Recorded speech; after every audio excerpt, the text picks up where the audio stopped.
Hello and welcome to The Hill here on NewsNation as the southern border is the focus of Washington today.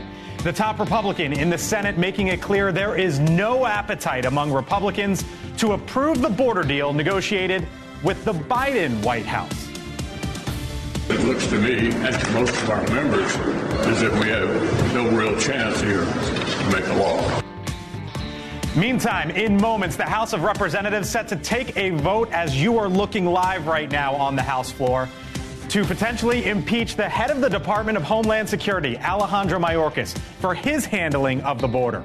Live coverage here on the Hill throughout the hour, joined by lawmakers from both sides of the aisle. Plus, a major ruling against Donald Trump today. A D.C. court says he is not totally immune from his actions as president.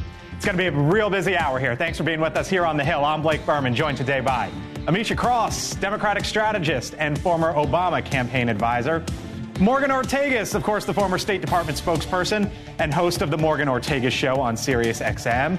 Michael Starr Hopkins is a Democratic strategist. And Ford O'Connell is a former Trump White House and 2020 campaign surrogate. And hanging out with us throughout the hour, Mick Mulvaney, former Trump White House Chief of Staff, NewsNation contributor as well. The Hill on NewsNation starts right now.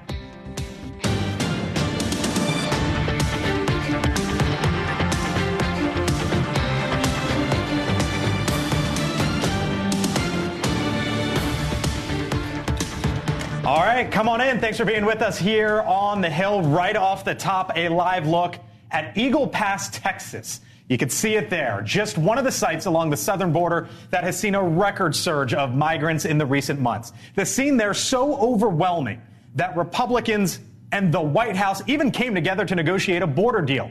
Now, they spent 4 months hashing out the details and wrapped it around $60 billion in funding for Ukraine and another $17 billion for Israel as well. But tonight, we can report that Republicans say that bill will not have their support. Remember, Republicans were the ones howling for help, blaming the Biden administration for turning a blind eye as they saw it at the border. But today, it was the president imploring Republicans to take the deal. The Republicans have to decide, who do they serve? Donald Trump or the American people? Are they here to solve problems or just weaponize those problems for political purposes? Now, since winning in Iowa and New Hampshire, Donald Trump started demanding Republicans kill that bill.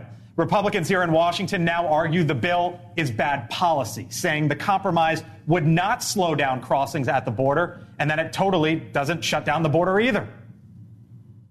They sent us a supplemental funding proposal that has immigration reform, but not real border security reform. And so that's why it's a non-starter. They did not fulfill the requirements and the needs of the country.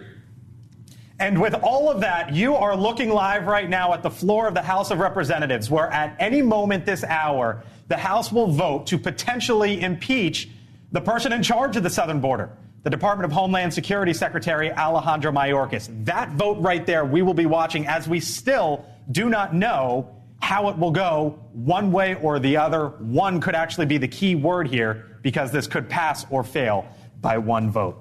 Hello to you all. That is the backdrop here. There's a lot going on. Republicans, Morgan, killing this border deal and now potentially impeaching the DHS secretary. What is going on with your party? Well, as we spoke about last night, too, prominent Democrats, especially Hispanic Democrats, also came out against this deal. So not just to be clear, it's not just Republicans against it. It's certainly interesting timing. It would be crucial for the speaker to actually get the number of votes that he needs to impeach, or I think this would be incredibly embarrassing for him to get to the House floor and for it not to happen. So that's the politics of it. On the policy side, the question here is basically, does Mayorkas deserve to be impeached? We have historic border crossings, illegal border crossings, which we've never seen in any administration prior. We have almost 200 people on the FBI terror watch list. We have unprecedented numbers of women, children, teenage girls who are being raped and trafficked across this border.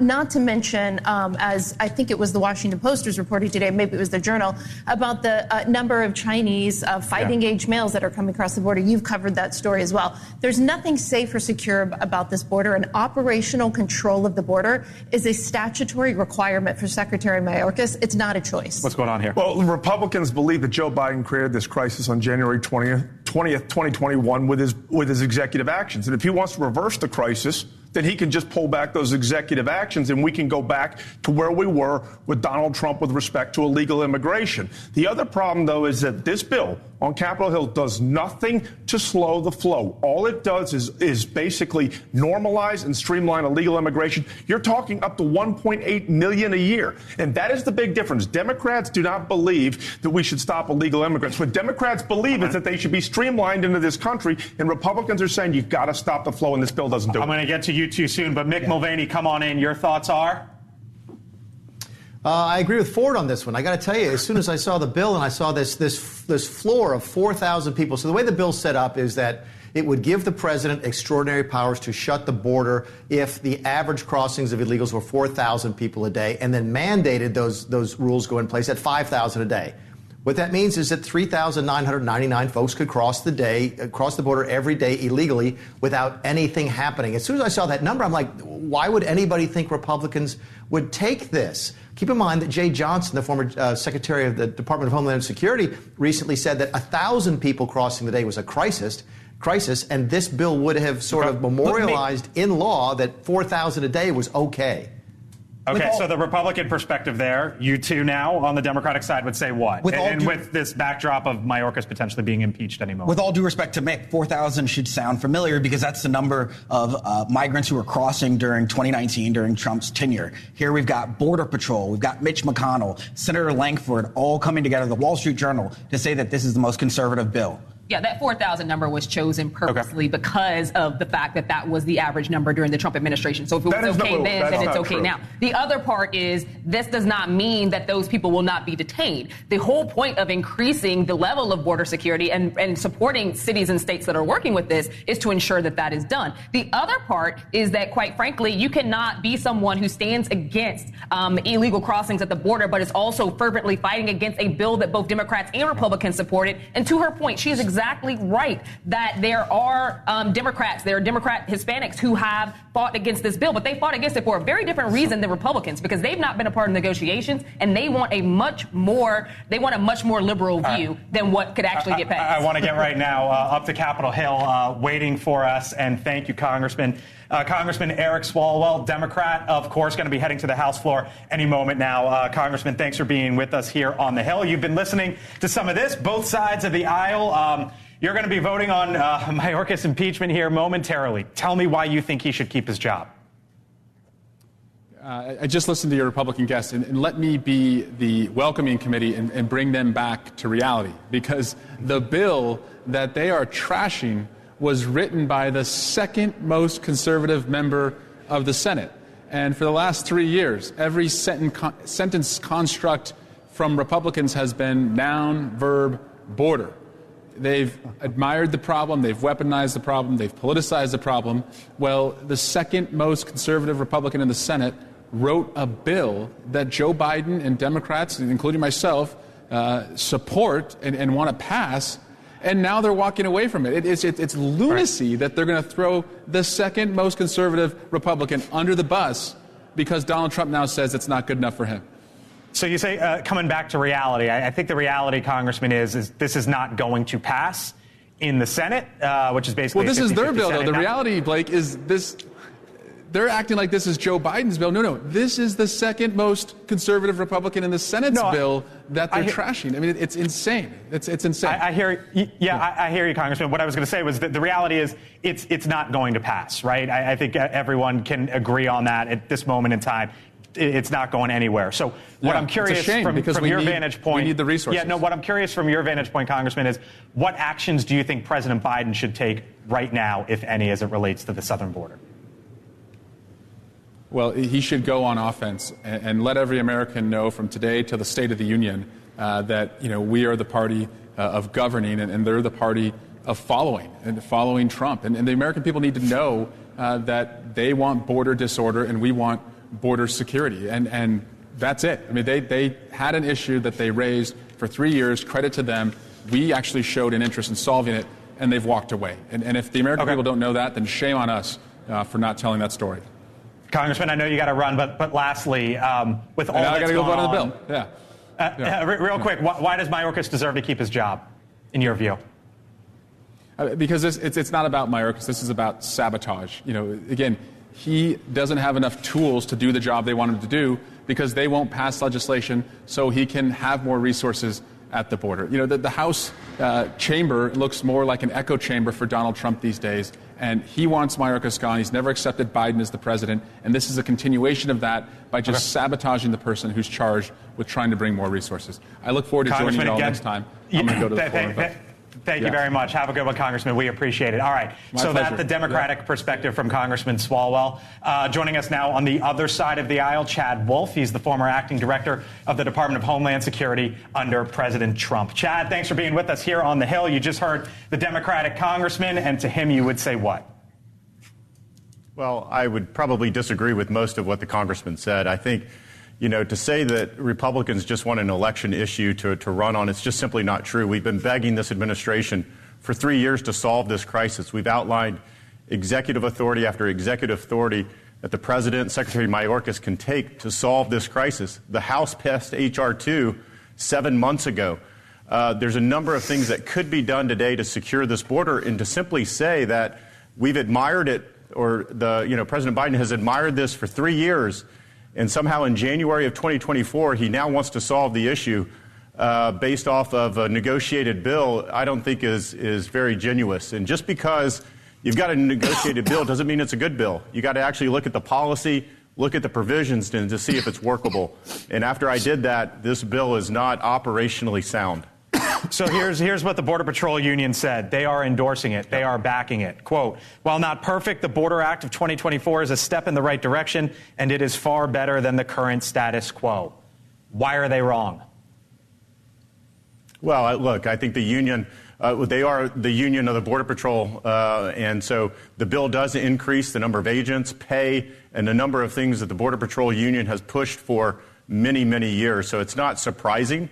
But when you look at all the different provisions, you look at the triggering mechanism, which you talked about earlier on the program, that 4,000 and 5,000, it sunsets after 3 years. Someone needs to tell me why. Why does it sunset after 3 years? Do they know that there won't be a crisis in 4 years? This idea of sunsetting such a major provision of this bill that has been worked on for many months makes no operational sense. I can go on and on and on about things in this bill that don't line up with reality for folks that have been at the department, understand how the process works. It just doesn't comport with reality. So that's the bill, and we continue to watch the House floor, Chad, as the Department of Homeland Security Secretary. Mayorkas succeeded you, right? Correct. Yeah, correct. Yep. Okay. So he succeeded you. And right now, members of the Republican Party are voting to impeach him. And I wonder if you think, Chad, that that's good precedent. To impeach a member of the cabinet, it hasn't been done since the mid-19th century. And the folks that you follow, Democrats and Republicans, said this today. They wrote a letter to the Speaker, quote, to allow impeachments of cabinet officials over political disagreements would jeopardize our national security, make cabinet-level positions more difficult to fill under future administrations. That is former DHS leaders like yourself, Chad. Yeah, so I haven't seen that letter. I think there's no doubt that this is an unprecedented action. But here's what I would say is, for the last 3 years, we've had unprecedented crisis along our border. And every year, every month of every year for the past 3 years, it continues to get worse. And every decision point that this administration has made, they've made decisions to make it worse and worse and worse. And so it's not just policy differences, and I understand administrations have policy differences. Has he committed a crime? It's the difference between the policy differences are having serious harm on Americans and migrants alike. This is not just, he's not running the Department of Education. He is running a department where lives are at stake here. And whether it's the criminal cartels, incentivizing them, pouring fentanyl across the border, known and suspected gotaways, known and suspected terrorists, his actions and these policies have real-life consequences that we have never seen before. We've never seen the border in this type of crisis that we have today. Chad, I got to leave you with this because you know this department inside and out better than most, if not anyone. Has Alejandro Mayorkas committed any high crimes or misdemeanors? Well, what I would say is he's likely lied to Congress from what I can tell. He's abused his authority and he's ignored the law. And so the House is going to have to decide whether that's impeachable or not. I've said for many years now that it needs new leadership at the department. We got to leave it there. Chad Wolf, hope you come on back. Thanks for being with us here on The Hill. Appreciate the time. Thanks. Okay, around the table we go. And Mick Mulvaney, come on in. There are two totally different stories here, right? You've got this $118 billion bill, which is done. Yeah. And simultaneously, you've got the DHS Secretary, Alejandro Mayorkas, potentially being impeached, which we are watching. So we heard from both sides on two major stories. What'd you take away? The takeaway is that Republicans have dug their heels in the sand. They're not willing to come to the table, even though this was designed with top-ranking Republicans in mind. And the gimmies that were given within this bill are honestly things that progressive Democrats are fought very hard against. So this is the best thing that they were going to get. They're not doing it because of election cycle. They hope to run on this, just like what we've seen from Donald Trump wanting the economy to crash because he wants to run on that as well. It's pathetic. Okay, for 3 years, Democrats said the border wasn't in crisis. Now, all of a sudden, it's in crisis, and it's Donald Trump's fault. That is absolutely laughable. And Chad's absolutely right, and so is Mick about the mechanism here. That's a key point. That's why this bill is going to go down. It's because of the mechanism that basically codifies illegal immigration in this country. This bill is going to go down because Republicans see it as a winning thing in November. It's already a winning thing. Joe Biden can fix it right now. Basically, he has a bill. 61% of Republicans he can doesn't fix it need right a bill. now. He's got executive action. So that was one of the questions that I asked to Eric Swalwell is what executive actions do you want the president to take going forward? Mick, I hear you out there. Yeah, a couple of things. Look, I hear people saying, oh, my goodness, the Republicans want this as a campaign issue. I remember back in 2018, we put a really good bipartisan DACA bill on the table, and there's a lot of Democrats who didn't want to give Donald Trump a bipartisan win going into the midterms. This is how Washington works. I stand back and try and take my political hat off of it. I know Eric Swalwell. Here's my question. If this is a really good compromise, why does he like it so much? But where's the argument there's a lot of stuff in here I don't like, but I'm willing to do it because of thus and such and thus and such. It looks like every Democrat in the world who at least is on television loves this bill. That, to me, tells me it's not a very good deal. Was it the best deal that... Your answer to this is Democrats like it, so therefore don't support it? Like, buyers beware. What's the nature of a compromise? You're not going to get one that's perfect. The nature of a compromise is supposed to be something that makes everybody equally unhappy. And I don't see any unhappy Democrats going around saying, I don't really like this bill, but I'll take it because it's got stuff I like. Last word to Morgan. I'm enjoying listening to everyone yell at each other. And I'm thinking this is why I've worked at the State Department, the Treasury Department, the Defense Department, and even working on Abraham Accords, the first peace deals between Israel and Arab states in 26 years. I have stayed away from the border because it's one of those issues. Everybody's antics just now. All right, as we head to break, live look at the House floor if we can, because again, we continue to watch the potential impeachment of the Department of Homeland Security Secretary Alejandro Mayorkas. This is still a vote on a totally unrelated bill. We do anticipate this vote, the Mayorkas vote, to happen at some point later this hour. Our eyes are on the House floor. When that vote happens, we will bring it to you live. So that's the border. And then there's this. The former president, Donald Trump, says he has immunity from his 2020 election case. But today, a federal appeals court says, no, you don't. What it means, and will the Supreme Court take up the case? Plus, Mick Mulvaney, you ready to weigh on in? Yeah? Maybe. I think so. There he is. We're going to ask Mick for his take. And by the way, Mick's got a new article out, some new numbers involving President Biden. Hot mic with Mick when The Hill on NewsNation returns. Stay with us.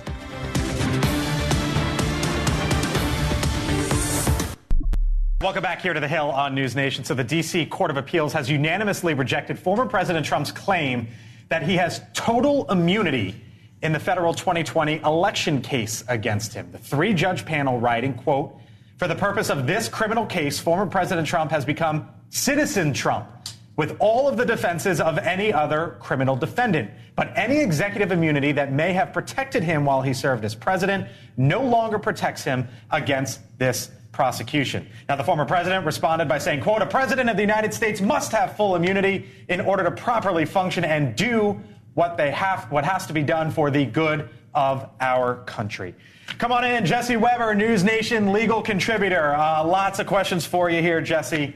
But I guess speak English to me would be the first one.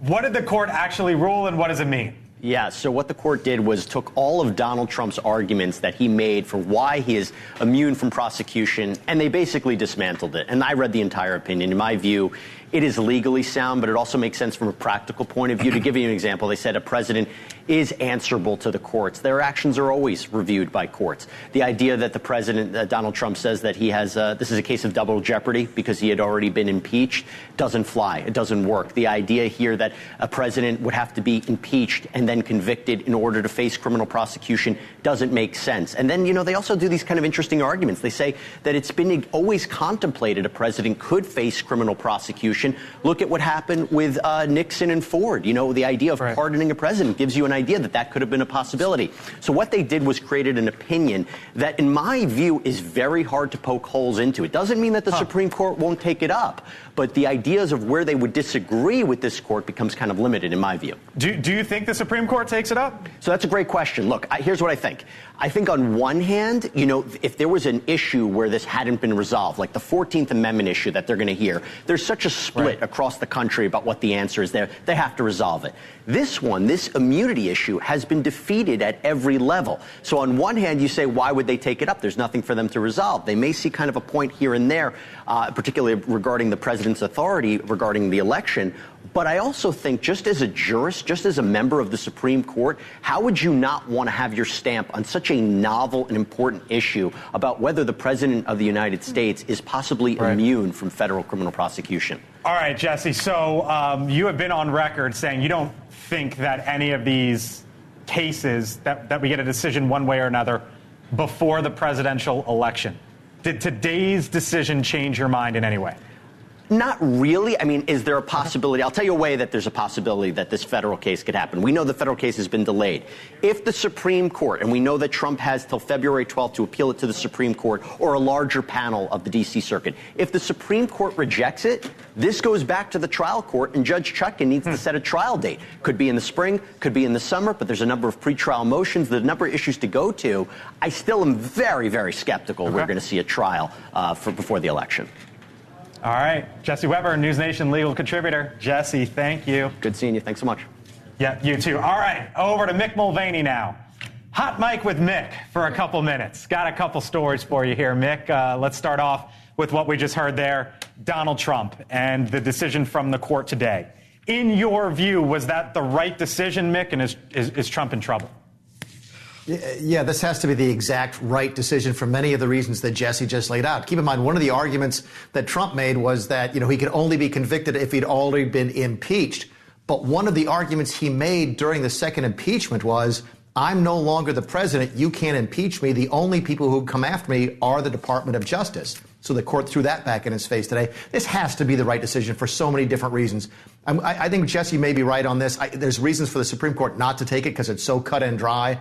But my guess is they may well take it up and give that 9-0 decision, sort of affirming this decision, so that they prove their apolitical nature here as they take up the other issue of the 14th Amendment.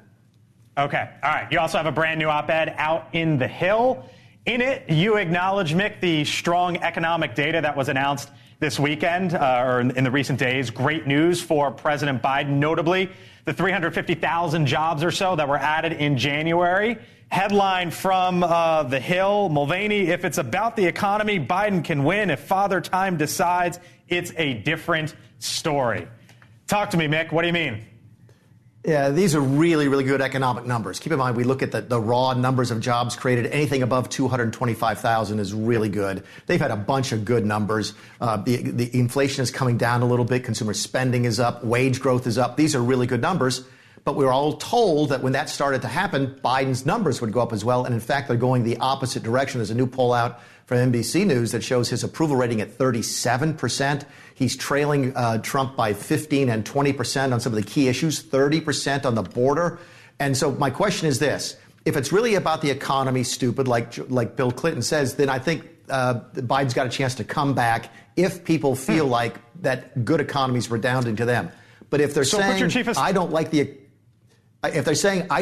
economy, what they really mean is, I think he's too old, then he has a problem. Because the economy can come around. He can even fix the border if he wanted to. He's not going to. He can't fix his age, and that might be what the voters are telling him in all these polls. So real quick, Mick, and put your chief of staff hat on. Should he run on the economy then?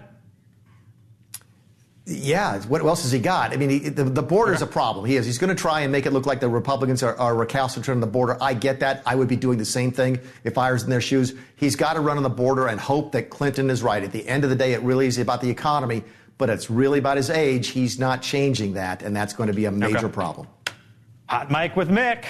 Mick, thank you. Stick around. Still much more ahead here on the Hill as we await a possible vote. On the possible impeachment of Alejandro Mayorkas. Do we have a live look at the floor? I'll tell you what's going on. There's a canal here in this area, in the D.C., Maryland, Virginia area. It's called the C&O Canal. They're voting on a parks bill on the canal. Why are they doing that, you might ask? This is known as a bed check vote. They want to know how many members of Congress are there. After this vote comes two others, including the possible impeachment of Alejandro Mayorkas. Stay with us here on the Hill.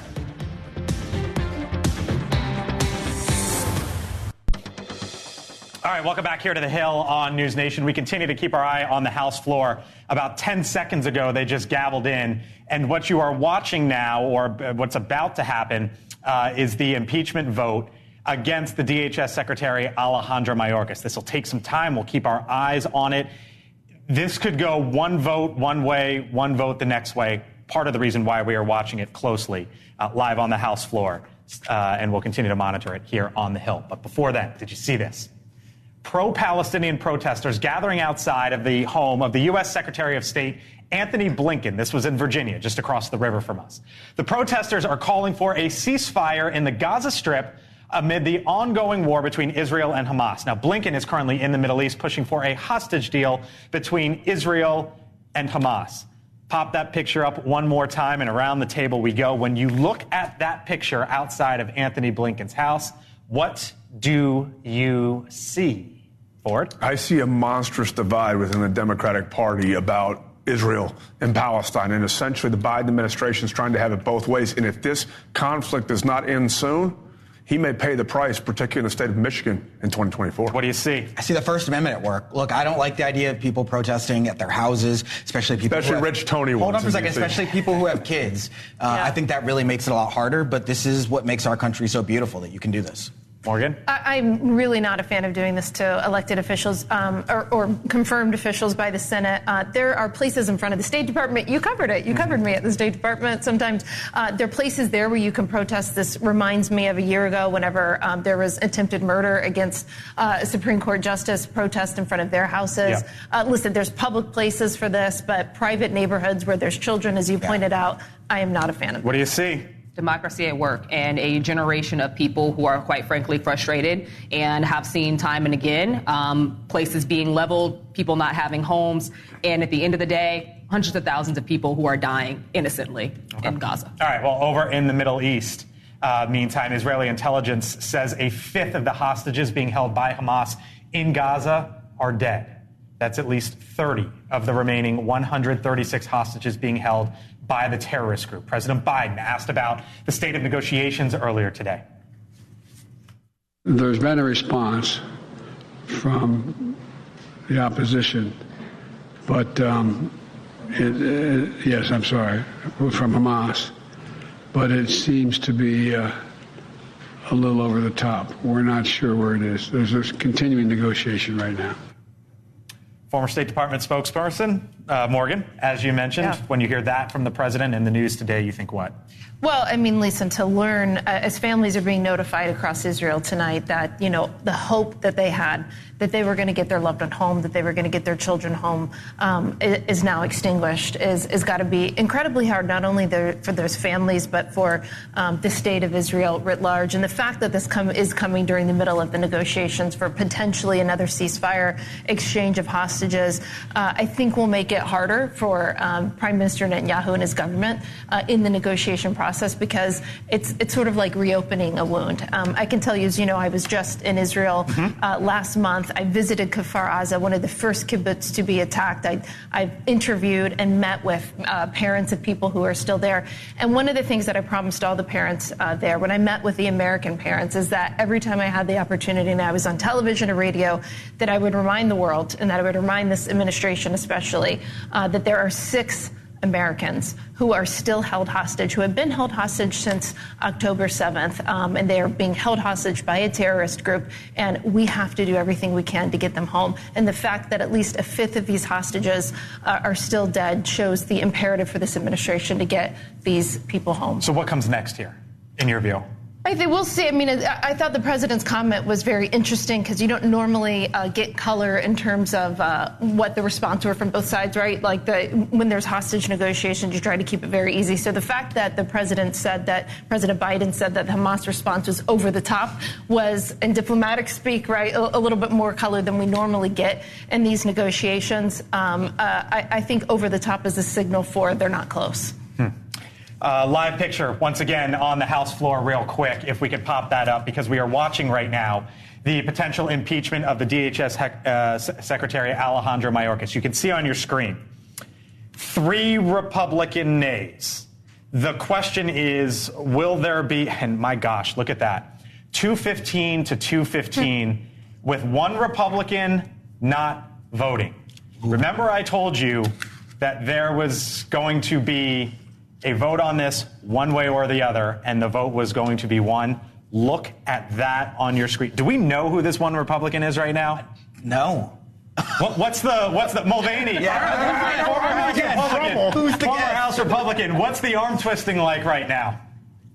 It depends on if the person is there. We don't know who the person is from what the information is available publicly. They do on the floor. The people actually in the chamber can see the names up on the board in white and red. So the question is that person not voting?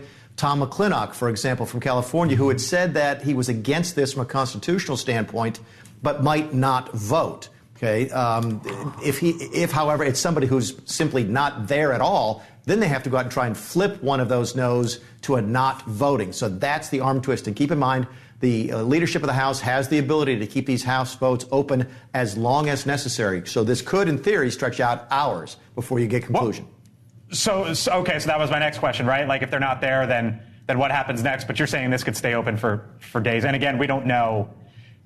We don't know the one at this time.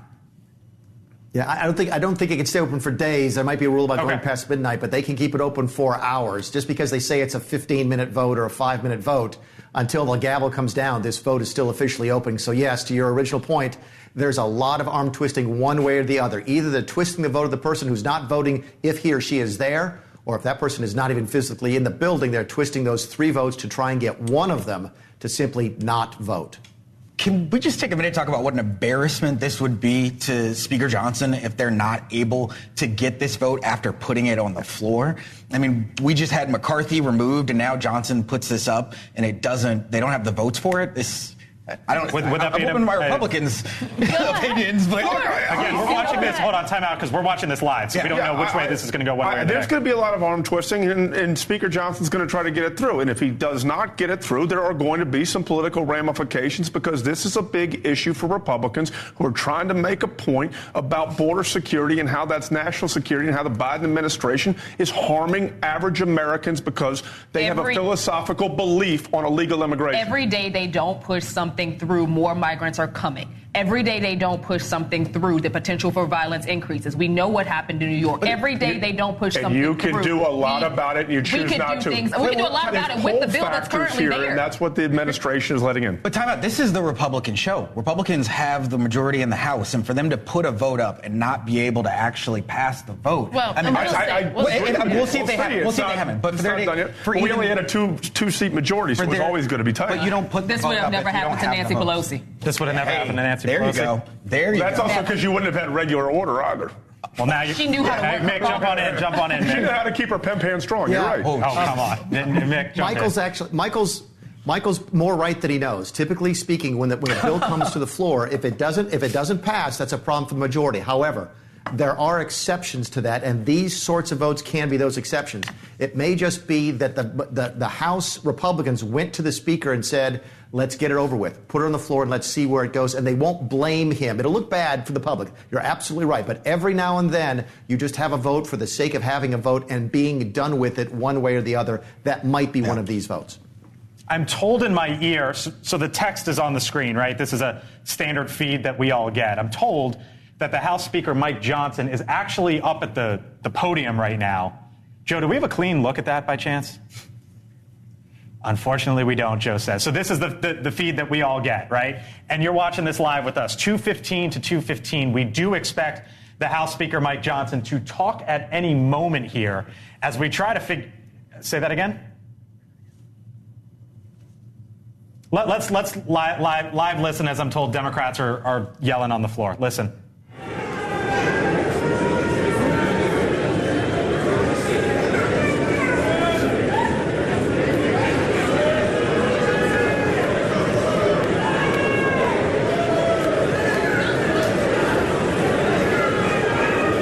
So that is the United States Congress right now. You can sort of hear in the background the consternation, the arguing, what are you going to say, Michael? It looks like there's 4 votes, 4 nay votes on the screen now. Wait a minute. Keep going. So it looks like there's 4 no votes on the screen. You can hear Democrats in the background. So that's what we just heard. Okay, so there we go. 214 to 216. It looks like, I don't know if a vote got flipped. That's what it looks like. It looks like a vote got flipped because the number was 215 to 215. Bottom line here, as you look at 216 nays, and he just gavelled, Joe, you told me? Yep, the House Speaker, Mike Johnson, just gavelled. So what we believe just happened, as we listen live, is that this just got shot down, the impeachment of the Department of Homeland, and live listen, Mike Johnson. These are 216. The resolution is not adopted.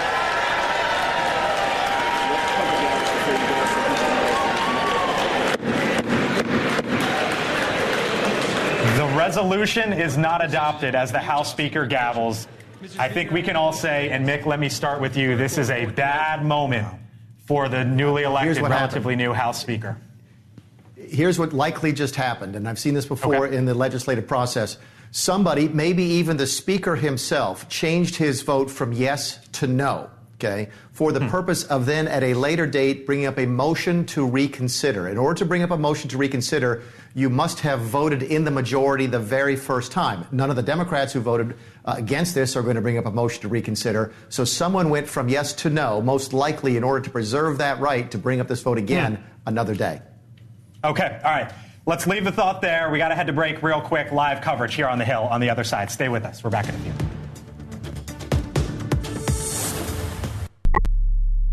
Teaching the Department of Homeland Security Secretary Alejandro Mayorkas. That is the headline right now. Along with this, one member flipped, which essentially voted this down at this moment in time. But you might wonder, why did they flip? Mick Mulvaney has been on the phone, making calls, sending out text messages. Former Chief of Staff, former member of Congress. Talk to me, Mick. Yeah, once a junkie, always a junkie, I suppose. So the word from the floor is that Blake Moore, a House member, I believe from Utah, flipped at the request of leadership in order to preserve that motion to reconsider. So that's confirmable, by the way. I can't see the list, but if Blake Moore is on the list as being a no, that would confirm that took place. So, but yeah, this is not unusual, by the way, in the legislative process. I've seen it happen in the state level. I've seen it happen at the federal level. What that means is there's a couple Republicans gone. I believe that Majority Leader Scalise is out for health reasons, and there may be one or two others. So they will preserve now the right to reconsider this at some date in the future when they think they do have the people. Mulvaney dropping the news here. That's the process and the why, but the what just happened for Republicans. In English is it might happen again, so hold the popcorn, but right now it's not a good time for Speaker Johnson. Okay. Yeah, I mean, people don't understand the process of this all. All they're going to see is that Republicans have more chaos and weren't able to pass something that was actually put up by them. Yeah, the most interesting thing to me is Mike Gallagher, the chairman of the China committee, voting against that. I can't. I mean, Mike Gallagher is one of the most watched members on the Republican side of the House. He's young, viewed as, maybe a future star, head of the China Select Committee, and he voted no. I mean, this is a guy that was widely talked about being the next Secretary of the Navy if Donald Trump or Nikki Haley, but assuming it's Donald Trump, were to be the next president. So this is, this is a big Republican rock star going against the House leadership. Amisha? Optics matter. And at the end of the day, the Republicans did not have their ducks in a row. They did not count, which shouldn't be hard because they only have a 2-person majority. This wasn't worth anybody's time. Mick, was this worth the time for House Republicans? What would you advise them, Mick? If leadership called you up, Mick, or if someone high on up and said, come on, let's put the chief of staff hat on, what do you think? What would you tell them, Mick? Politically, I think it's a coin toss. It helps, it's good for the Republican base. My question has always been this. Look, if you just don't like the policy and the implementation of the policy, that, in my mind, is not an impeachable offense. If they have hard evidence, for example, if there's a memo from his office saying, I'm instructing you not to enforce this section, or I'm instructing you not to do this or to do that, that's a different story. But I haven't heard evidence of that yet. Okay. I'm giving you all a parachute. You can get on out of here. I still have to have my seatbelt buckled. Good luck. I'm back on the other side of the break with Leland Vittert. Mick, thank you very much. Appreciate it as always. Fun show. Never rock and roll. We've been moving all over the place. Leland Vittert joins me on the other side of the break. Stay with us here on The Hill. All right, welcome back here to The Hill on NewsNation. So we've been watching the impeachment vote against the DHS Secretary Alejandro Mayorkas fail just a little while ago. It's important to keep in mind something else went down in Washington today, and that was the border bill that was negotiated for 4 months. Leland Vittert, host of On Balance. We've been focusing on Mayorkas, but the other thing is much more significant, I think both of us would argue. One of our favorite themes on the show is never underestimate Republicans' ability to screw things up. And they are increasingly coming across as the gang that can't shoot straight, right? Right. And that is a very dangerous thing for Republicans heading into an election year. Yep, and you got to wonder, whether or not this was just the start for them on the border, maybe future negotiations, or if this is done.